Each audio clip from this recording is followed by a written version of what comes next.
This is the eLearning Podcast, episode number 9. When I go out and talk at conferences, we talk about, how many people couldn't find the signs to get to the workshop. And, you get in there and the presenter didn't have the PowerPoint working and they couldn't figure out what they were doing. And it doesn't matter how excited somebody is or how willing someone is to participate in that, you lose credibility in the process of just getting them in the door.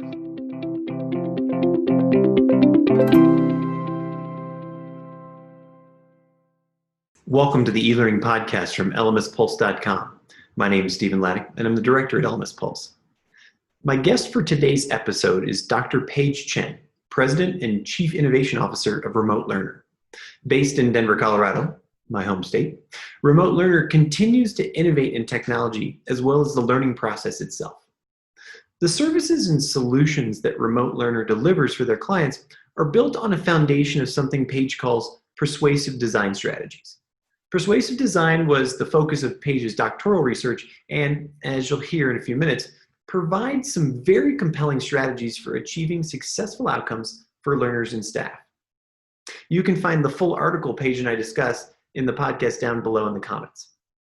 I think you're going to find this conversation very persuasive as Paige and I talk about friction and what we can do to radically simplify and remove as many steps as possible between a student and their learning outcomes. We also walk through the 7 elements of persuasive design that you can use today to start improving your course outcomes. And finally, we talk about the simple power of continuous reinforcement and how Paige's favorite plugin makes it dead easy and super engaging. But before we get started, a quick word from our sponsors. The eLearning Podcast is sponsored by the eLearning Success Summit. Learn from more than 40 experts how to teach, work, and learn online without being overwhelmed. Get your free ticket to the summit at elearningsuccesssummit.com and lmspulse.com, your best source for news, information, and resources for e-learning professionals for more than 10 years. Get our free roundup of the week's top news at lmspulse.com. Hello, Paige. Welcome to the show. Hi, glad to be here. Paige, it looks so homey and wonderful where you are. Where are you sitting today? I am in Columbus, Georgia, right on the Chattahoochee River between Georgia and Alabama. Sweet. Do you need a fireplace in Georgia? I don't know. A couple times a year we do. And it's the good old-fashioned kind with the flip of a switch on a wall. So it worked out. Ambiance. It's an ambiance fireplace. That's fantastic. Right on. Paige, you are the President and Chief Innovation Officer of a company called Remote Learner. I'm super excited for this conversation. There's just a ton that we're going to talk around learning strategies that I'm very excited to. But before we get there, I've been asking everybody this. We're recording kind of at the top of September right now, 2020. What's your COVID been like? COVID has been interesting. For us, we've always been a completely distributed company.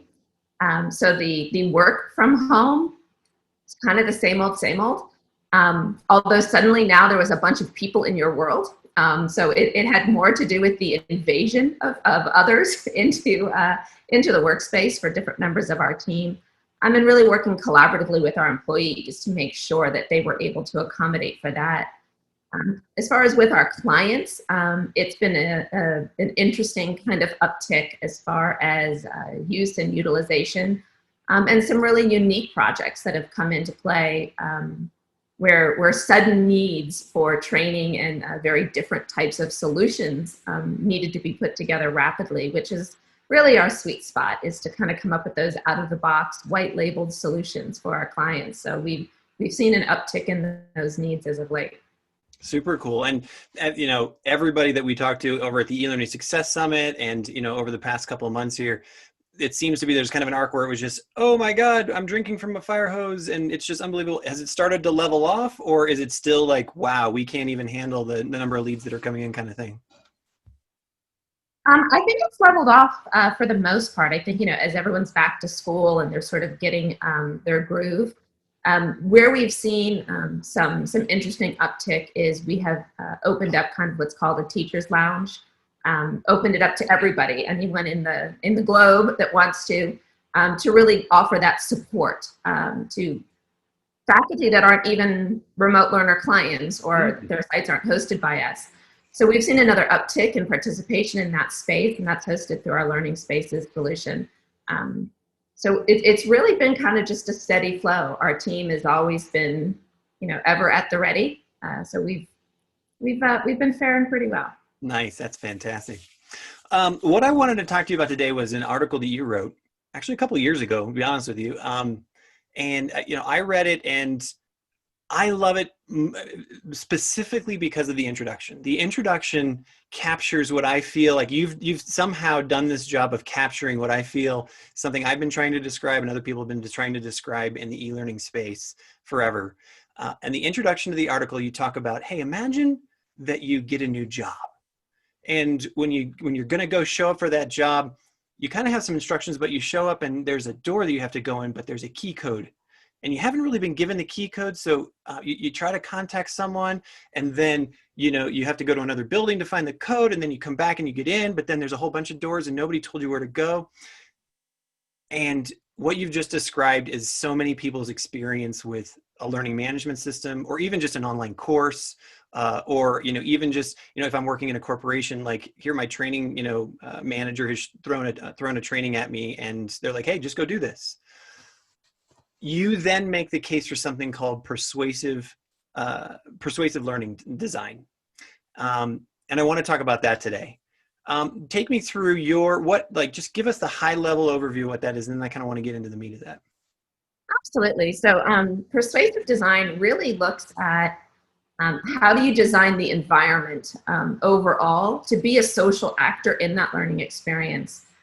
Much like the scenario that you described, very often when I go out and talk at conferences, we talk about, how many people couldn't find the signs to get to the workshop, and, you get in there and the presenter didn't have the PowerPoint working and they couldn't figure out what they were doing. And it doesn't matter how excited somebody is or how willing someone is to participate in that, you lose credibility in the process of just getting them in the door. And then you have to spend that entire first part of a course trying to regain that credibility or ethos, as we refer to it.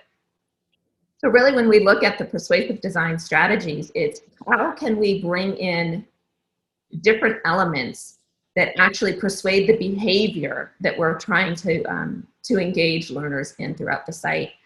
We'll go through it, but the first one kind of is relevant, which is reduction. If you make something simple enough for people to do, they're more likely to do it. So I often say, if people don't learn any other persuasive design strategy, learn that one. And it's really about simplifying it and getting people to that content that is the reason we're bringing them in the door. Before we dive in, like there's these 7 strategies you put in this article, and we'll put the article in the notes below for sure, so everybody can go read it.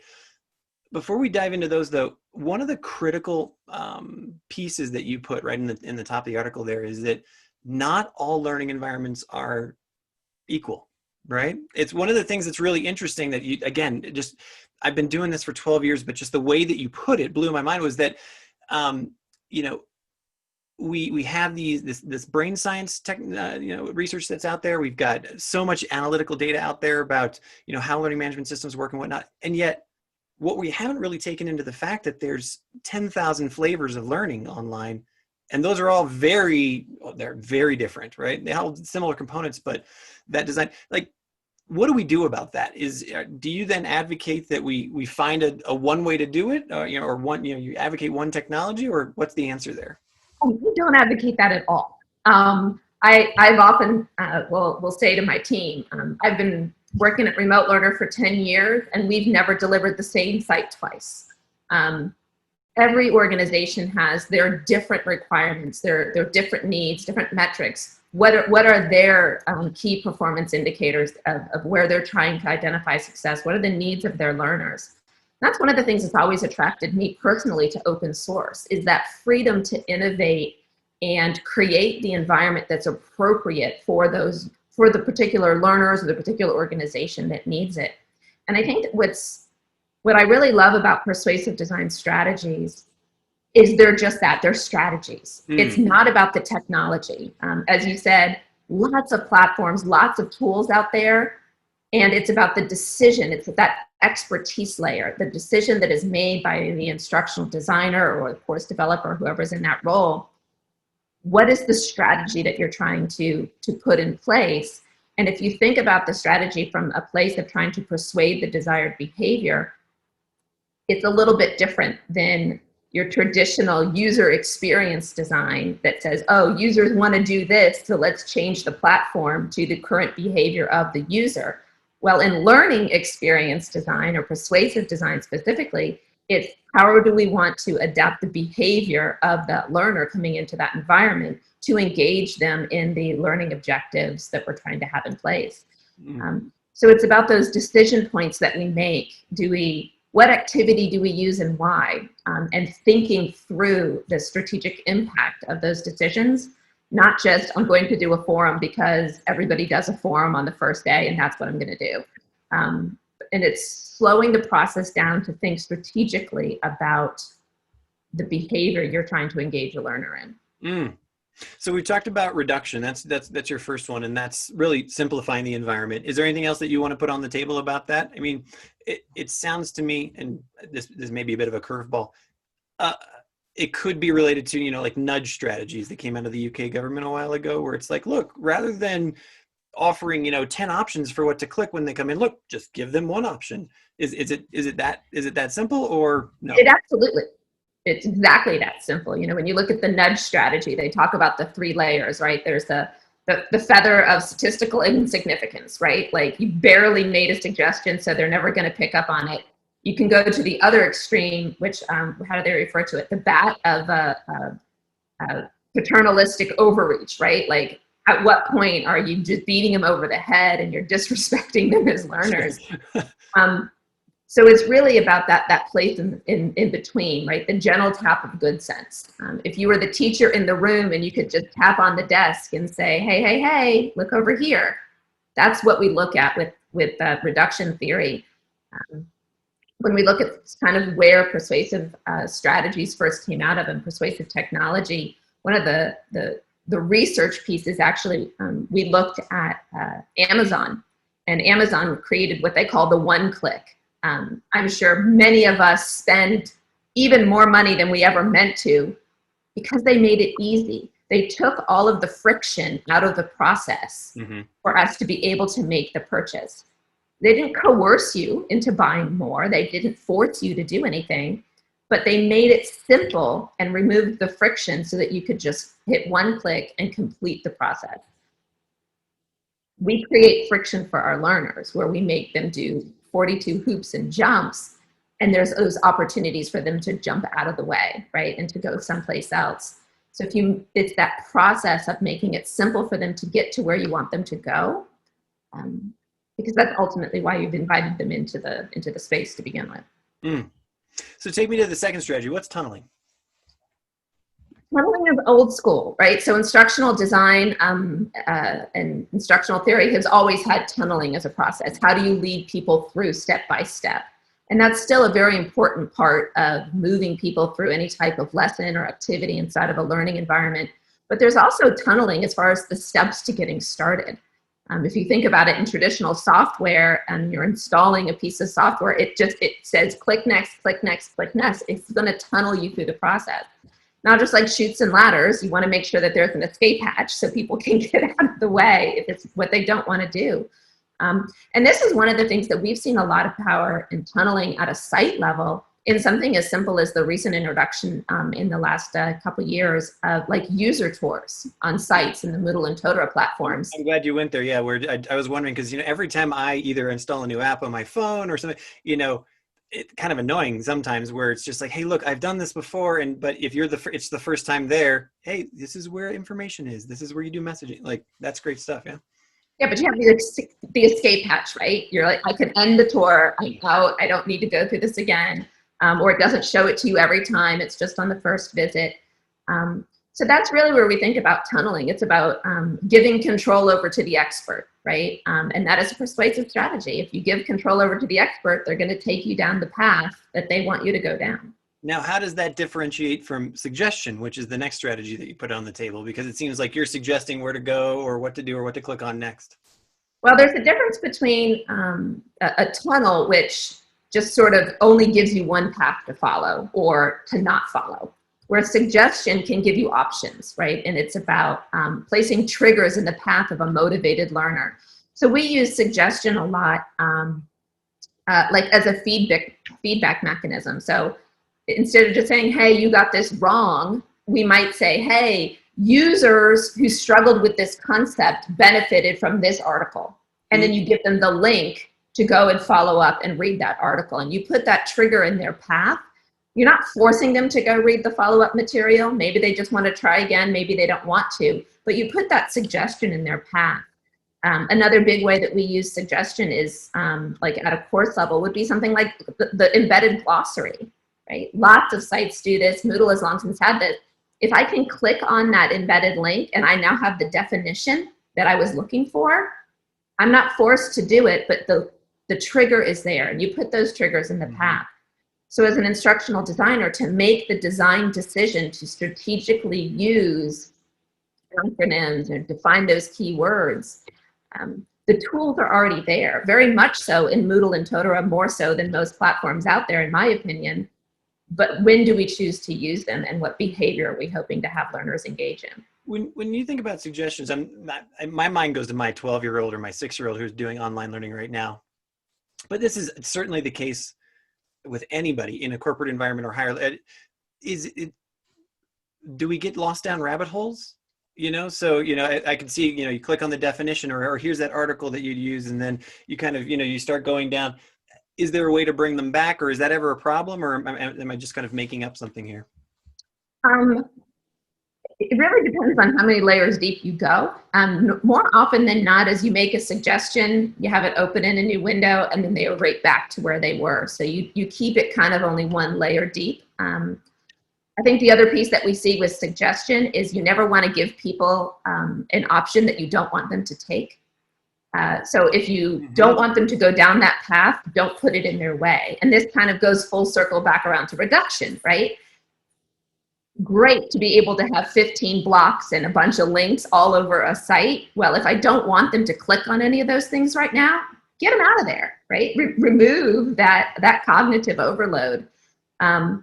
So we see that with suggestion as well. If we only want them to pick from one of two options, only give them two options. Don't give them a third option and then hope they don't take that. I want to go to the next thing, but you're kind of triggering this thought in me as well. So many people who are listening to this podcast right now are experts, right? They're either experts in their industry or, excuse me, they're professors or whatever. And to me, you tell me if this has been your experience, one of the critical fails is, but they have to know about X, Y, and Z as well, and they have to know about A, B, and C at the same time. And so there's that urge to just pack as much in whenever they have a platform, because of course everybody needs to know about all the new. And are you essentially preaching, look, one topic, stick to what you want to get done, here's the outcome you want to achieve, and then go on to the next one, make it that valuable that you want to go on to the next one? I think it's hard to make broad sweeping statements like that, because different content has different objectives, right? So there's different instructional strategies that come into play. And I think this kind of segues into the next strategy that we look at, which is tailoring, right? So it's also, who is that learner? Yes, you want to be able to give them a suggestion, but you want to give them a couple of options so they can tailor that path to what their needs are. One of the key ways that we introduce tailoring is in like a recertification exam. So you have them start with the questions, and they only have to go through and watch the content for the questions they got wrong. Sure. So that way we're tailoring it to them on the recertification. We're just doing that knowledge gap close versus having them sit through an entire, 3-hour presentation for content that they've already been able to demonstrate mastery. So I think it's about allowing the learner to be able to kind of choose their own adventure, choose their own path a little bit as they move through. And And that's really where the beauty of tools like the lesson activity was designed exactly for that, and to be able to create those paths that you want learners to go in. But it's about taking the time to strategically think about the loops and that you want them to go in, right? How far down the path before you bring them home again. But you also want to be careful that you don't. So in the land of layering strategies, you might want to give them choices and you might want to have them review, but then you don't want to take them back to the beginning and tunnel them through all this content they just went in, right? So we've seen that strategy before where you're asked a question, they're like, no, jump back to the beginning of the lesson. So now reviewing becomes punitive, right? You're like, well, crap, if I say I want to review, I have to go back through 15 minutes of stuff I don't want. So don't do that, right? You don't want to make accepting a suggestion be a punitive experience. So that's where those opportunities to think about the learner's experience, right, of what's going to happen when they take this suggestion. To your earlier point, is it going to send them down a rabbit hole? I've had clients that are like, yeah, we really think that we should bring in a Twitter feed because our learners are there. Well, why do you want them to click on something that's going to take them out of the LMS, right? Like that seems like a bad idea. So it's about deciding what is going to be the impact of those options as they move through. And tailoring really is about, giving learners choice. And I think, when I talk about it, it's always talk about, whitewater, when you whitewash the fence, right? The old Tom Sawyer story. You made it sound good and they got to make their own choices. But now they're doing what you wanted them to do because you've been able to present it in a way that they got to pick their path. What about, so if I'm a professor right now listening to this, or even if I'm a training manager at a corporation, so many people right now have just been in the overwhelm of crap. I have to be online now. And so I'm going to do whatever it takes to sort of get those minimum standards. And I hear you talk about, tailoring this for each individual learner and their different learning styles and paths and these kinds of things. I'm like, oh my God, this is over. How do I deal with that overwhelm? One, and two, is this something I should lean on my institution for, or are there, there's sort of the A level, B level, C level kind of tailoring that I can do? Absolutely. So when we think about tailoring, it's different than kind of the algorithms of adaptive learning, right? So we're not talking about, deep layers of quantitative artificial intelligence or anything like that we see so much in the industry. I don't have to know how to do a chatbot? Come on, seriously? You really don't. You really don't. But it's about giving learners options. So say you have, if a college professor, for example, say you wanted to teach a concept and there's a really good video and there's a really good article. Both of them are going to be able to allow the learner to have that, the content that is needed to get the concept. Give them the option. Say, hey, read the article or watch the video and then answer this forum question or this assignment, whatever the case may be, versus requiring them to do both. One of the things that we've seen in our research is the frequency that people do both, and they absolutely will end up accepting both options.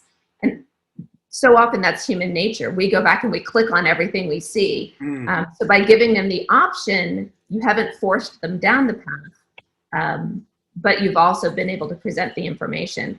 And that's where conditional release can come in, right? You must do one of these two things, so you at least make sure that they're meeting those requirements. So it doesn't have to be overly complex if you need to go through just a simple path to get them there. So take me to the next principle, which is self-monitoring. Where does this fit into the persuasive? It sounds like rather than me being persuaded, I'm now persuading myself maybe, or? Yeah, so if we think about kind of the next two between conditioning and self-monitoring, conditioning really is about how as a platform or as an instructor, we reinforce those targeted behaviors. How do you reward them for the things that they've done? Self-monitoring is kind of the flip side of that, which is how do you make sure that the learner knows the progress that they're making? Little decisions. Do you show a progress indicator? Do you let them know how far along they are in the process? When we talk about self-monitoring, one of the simplest things is there a checklist? Is there some easy way that they know where the finish line is? Again, people are more likely to finish something if they know how close they are to the finish line, versus they drop off, one lesson away from completing a course because they just didn't know how much was left. Super guilty on this end, but yeah, absolutely. I know I've done that. Yeah, so it really comes down to communication. So how do you reinforce those behaviors that are appropriate, that are where you wanted them to go? And we see this with things like the gamification solutions that are out there.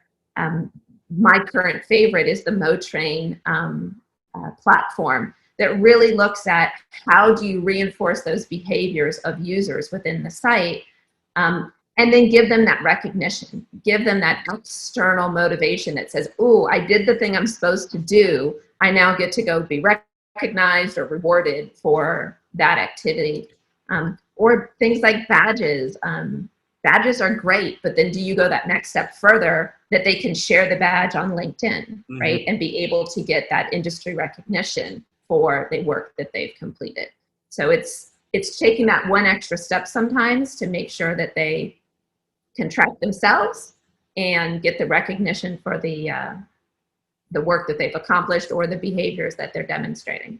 And just, not to make an unabashed plug, but I love Motrin as well. Man, what a cool, and again, Jeff, right? Jeff, is that the? Jeff Campbell. Yeah, Jeff Campbell. Gosh, I feel so embarrassed. I couldn't remember his name there.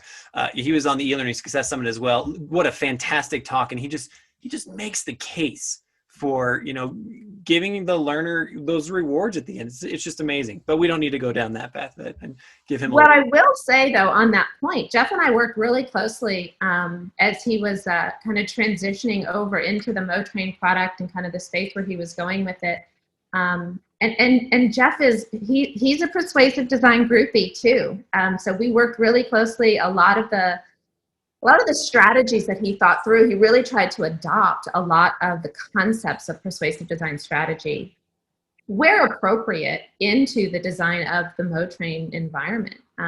So it's really great to be able to see like research that started with my personal research, be able to expand it out through my team to our clients, but then to see others in the industry really be able to adopt it and apply it into their products and solutions, and how it can make an impact even broader in just designing better environments for online learning.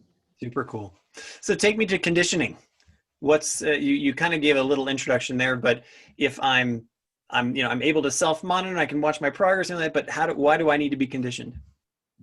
Yeah, so conditioning can happen in a lot of ways. One of the most common ways is consistency in the environment. So there's so many different course formats that you can have. And if a learner comes into an LMS and every single course is designed differently and everything is rearranged in different places, they're no longer conditioned to know where things are. Where if you go with a very consistent design of a solution, they start to understand, oh, well, I always know that my FAQs are here, or I always know my notes are here. And they're able to create the behaviors because you've created an environment that sets them up to know where they're supposed to go and what they're supposed to do. Now, the flip side of that is that the recognition of those behaviors. I didn't invent it. It's called grades, right? Like, how are you telling people, hey, you did the thing, you passed successfully, and communicating. And sometimes what we forget about, we see this a lot in the corporate side, is letting people know that they finished. Well, finished is great, and that's part of the self-monitoring, right? That you finished.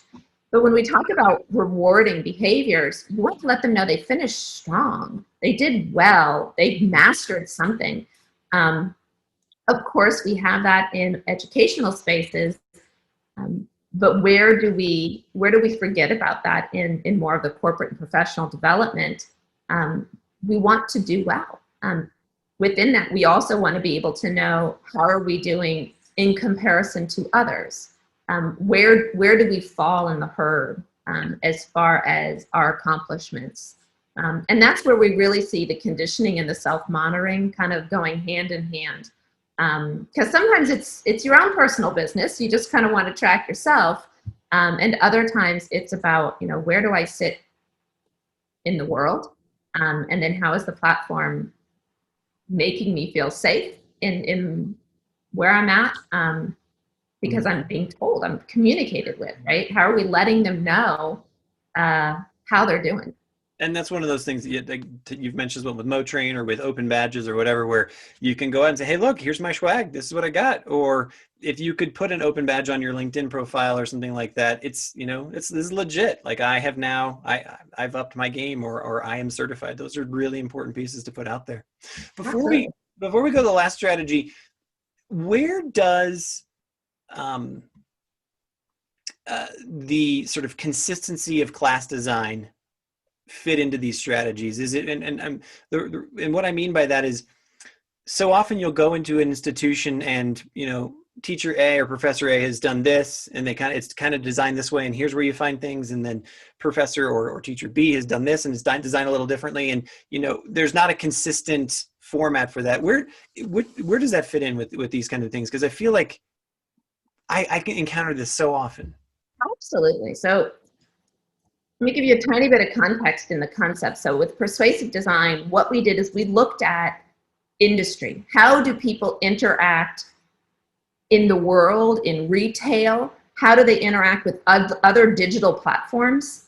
And then how do we design the learning environment to be able to understand those human behaviors? Now, the reason I bring that up is we actually looked at organizations like Walmart or CVS Pharmacy and things like that. And if you've ever gone into a drugstore, or say a Walmart, you know where the pharmacy is. You could be any place in the world and you walked in and even if you've never been in that store, you know where it is. Mm-hmm. Until you're in that one instance where you walk into a store and it's not where it's supposed to be. For some reason, it's the reverse image. And now the pharmacy is on the other side of the store. You get flustered. You're like, wait a minute. I'm supposed to know where everything is. And there was actually a lot of research that went into that in the design of a lot of these retail chains about the comfort level of the shopper, that everything is where it's supposed to be. So now you've removed that cognitive friction of figuring out the layout because the layout is consistent. So you feel comfortable and you're ready to do what you're there to do, which is shop in that instance. Now let's translate that into the online classroom. If I have to spend the first 30 minutes of being in an online course figuring out where this professor put everything, I'm not in the headspace to come in and know everything is right where it's supposed to be. It's a consistent design. We worked with one of our larger corporate clients, and they had they wanted to move where the profile field was for you to click on your profile. And based on the design and where their logo was, they thought it looked kind of crowded. So they wanted to move it to the other side. Well, we then did some UX testing, and nobody could figure out how to update their profile. Exactly. Where do I change my image? I can see it now. And that's just because we moved from one side to the other. We didn't change the functionality. We didn't change the timing of when we asked them, but it was the design of the consistency of the design that said, hey, it's where Facebook put it, right? It's like, at what point do you have to look at how do people interact with these other platforms? And then you drop them off into a learning management system that, old school Moodle for sure. I think today it's very different, but it used to look like, accounting software from the 90s, right? And we wondered why people didn't find it engaging and fascinating to be in. I'm sorry, I cannot not laugh just hearing, people roll their eyes. It's so true though. But it's easy to make those decisions of consistency. It's also easy to fall into the trap as a course designer of, there's so many options, let's do all of them. Or, oh, I can do big font, little font, I can pick 14 colors, I can put all these extra plugins all over the place. Isn't this great? Moodle has, hundreds and thousands of plugins. Todora's got a million features. I can flip them all on. And then we wonder why learners can't find their assignment, right? Because we've given them all of this clutter. And then if every professor or every course is doing it differently, we're making it more difficult than we need to accomplish the primary goal of learning and training. Right. So I think that's a great segue into the last principle here is of surveillance, right? So it's one thing to persuade and it's one thing to condition. It's one thing to, kind of set them up for success. How do we make sure that they are succeeding? Absolutely. So surveillance is, I often get pushback from the team about, Paige, we have to come up with a different name for this strategy. It does sound like a Gestapo, I gotta say, but whatever. But at the end of the day, it's really only creepy if you don't share the results with others. I always talk about, the very popular Christmas present for the last couple of years were these DNA tests where you could, swab your cheek and you sent in your DNA for it to be compared against some big, massive database. And they sent you back a beautiful color chart. And people were paying, $900 or, $99 like gangbusters. Mm-hmm. And they're willing to give their personal your very personal private DNA in order to get a beautiful color chart. And where do you compare? And what is that piece of information? Well, okay, let's bring that into the learning environment. We're looking at learner behavior. We have the ability to know so much information about who they are, when are they logging in, what behaviors, people who do well in this course are likely to not do as well here. And there's this wonderful, powerful analytics that we're able to pull. Wonderful platforms out there like IntelliBoard that really look at all of this learner behavior and then pull together this fantastic analytical information of who's likely to drop out or who's doing well and what's going on to provide it to the teachers. And that's one aspect of surveillance for faculty or administration or advisors to know what's going on. But then at what point are we letting the learners know? Like, hey, this is what's going on. And one of the things that I always say, my kids behave better when they know I'm there, right? If mom can see me, then I'm going to eat correctly at the table and use the right silverware or do what I need to do. So sometimes there's the power of surveillance in just them knowing that it's happening, right? So there's a power in them having the data and knowing what they're doing and the wonderful dashboards that can exist now where we can bring that data back into the LMS environment that are appropriate to kind of the behaviors you're wanting to engage with them in. But then it's also who knows what I'm doing. One of the other areas when we talk about surveillance, which is really powerful, is in kind of bringing in the other learners to be involved in that environment. And by that, I mean, if I am just writing an answer on an assignment, that's one thing. If I am in a forum and I know all my classmates are going to read what I wrote, and I'm now having my information be visible to others, or look at what's been huge recently with synchronous sessions like what we're doing now. If I know everyone has their camera on in a Zoom classroom and everyone can see me, I'm going to behave appropriately versus, stare at the wall, twiddle and do whatever, because I know that I'm being seen for what it is I'm doing in that space. And that persuades behavior. So a lot of different ways that the surveillance of someone is looking at you. You know that they are looking at you or looking at your data and looking at what you're doing. And we're going to let you know the results of what we are observing. That changes behavior. If I know the results, then I'm going to change my behavior. That's why we have scales with weight loss, right? If I can go on the scale and see, hey, that extra piece of cake that I had is not the behavior that is changing this piece of data, what can I do to track it in another way? Super cool. How does remote learner implement these strategies, right? So we've gone through these. This has just been, I mean, the amount of valuable information, over the last 35 minutes here or 40 minutes here has been fantastic. You're a service provider here. One of the things I know is that you guys have recently taken a service that you've offered to your clients called Learning Spaces, and you've made it available to the world. So how does this persuasive strategy, how does it fit into Learning Spaces? Tell me about what Learning Spaces is, and how does, first, how can I get access to it? But then also, are you going to teach me these strategies, or are there a whole bunch of different things out there? What's even inside there? Absolutely. So as a precursor to that, let me say, just because we have 7 strategies doesn't mean that you have to use all 7, or that you need to use all of them at any given time. And yes, we do practice what we preach. There's the old saying, that we eat our own dog food. I think that's gross. So I like to say we drink our own whiskey.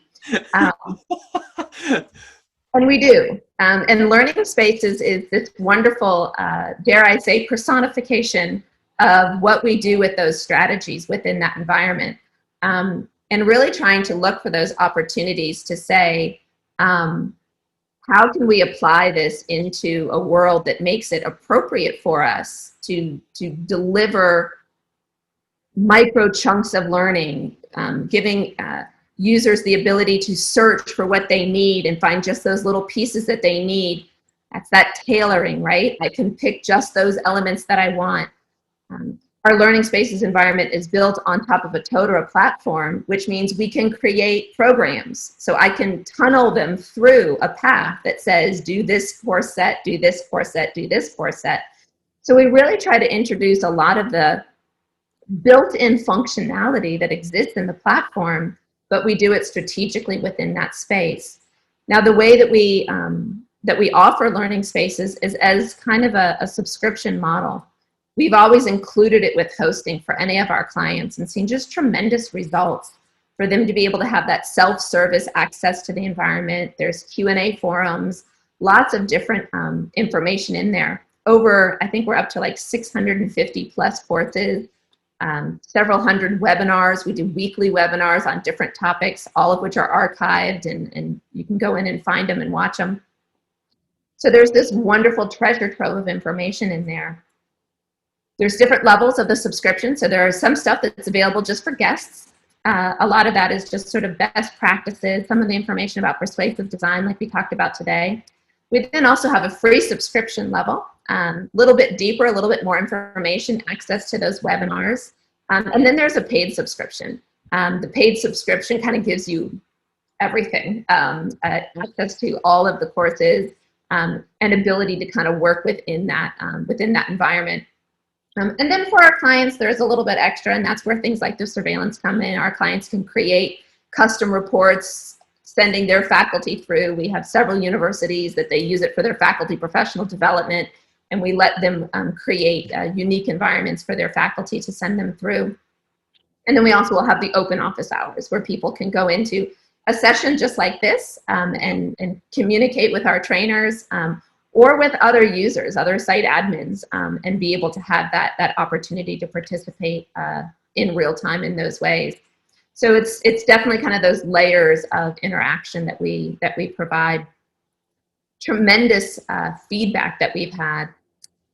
One of the benefits that we see in utilizing the persuasive design strategies in our own delivery is that when we introduce it to our clients and the sites that we design with them, it's familiar, and it's like, oh, this is like how you guys did it, and oh, this makes sense because they've seen those examples. And it's really just about working collaboratively with folks to decide what is the strategic objectives that each client is trying to achieve, and then having the freedom to build that environment that technically and through strategy accomplishes the goal. And that's really the secret sauce for remote learner. There's plenty of Moodle providers out there. There's lots of Totara partners. There's wonderful other platforms that exist, right, in the proprietary space. And where we really like to think that the remote learner team shines is in that expertise layer, in that time that we spend working with clients to say, how do we need to configure the environment that's appropriate for you? How do we need to design the look, the feel, or the culture of the environment that's appropriate for your institution, your organization, for your learners? How will we measure success? What is the ROI that you're looking for? Is it, how many students complete, right? Are you looking at attendance and completion? Is it compliance for employees? People have different things that they're looking to measure within that environment. And then when necessary, one of the things that really has been a shining star for a remote learner over the years is we have fantastic developers. Developers that have been a part of the Moodle project since the early days. Our founder, Brian Williams, I think between him and Martin, you have to see if Remote Learner was partner number one or like one of the first, right? So long since been kind of contributing back into the open source project. But our developers are great. So when necessary, we work with our clients to say, do you need a plugin that is unique to the solution that you're trying to accomplish? And in doing so, we've been able to create great things like syllabus modules for different college districts that we've worked with.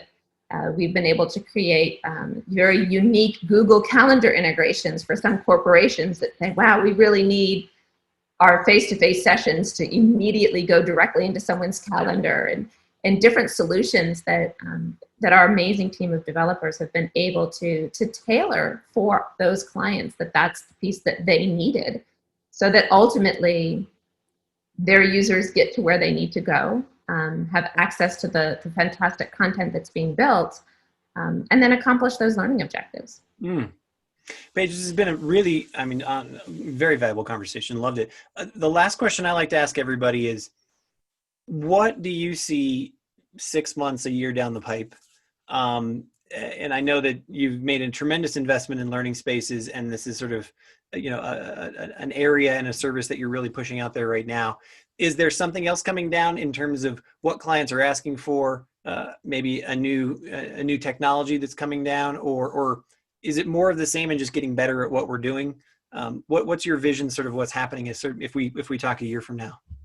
Yeah, absolutely. I think one of the big things where we have seen tremendous amount of growth is really about kind of integrated solutions. The LMS for a long time, and we'd go out to conferences, and this, it's, oh, the LMS is dead and it's not the LMS anymore. And now it's all learning experience platforms and all this wonderful stuff. The fact of the matter is the LMS is not dead, but the LMS is not an island either. So that's really where we have seen a lot of that evolution in recent years, and really where I think it's going to continue to go. And that continued relationship of even universities, it's an enterprise solution, right? How is everything interconnected? We see that with our e-commerce platforms. We have the LMS checkout that allows you to sell your courses and bring people in that way. We have integrations that we do with Salesforce, and we're seeing that in both the corporate and the higher ed space with our Salesforce app to allow you to integrate the LMS data back into Salesforce. But we see that with the partners that we work with, whether it be the Motrins and Teleboards, VidGrids, so many different tools that are out there. But then you kind of take it to that next step further. We have a product that we've built called our Integration Manager, which allows clients to have complete control over any of the data flow in and out. So we create these small little sub-plugins, and we can integrate with anything, but in a way that a site admin still gets to control it. So really it's about that kind of integration as a platform, right? So if integration itself was its own SaaS environment, and that's really where I see things going, is the continued move towards simplifying the ability for data to go where it needs to go.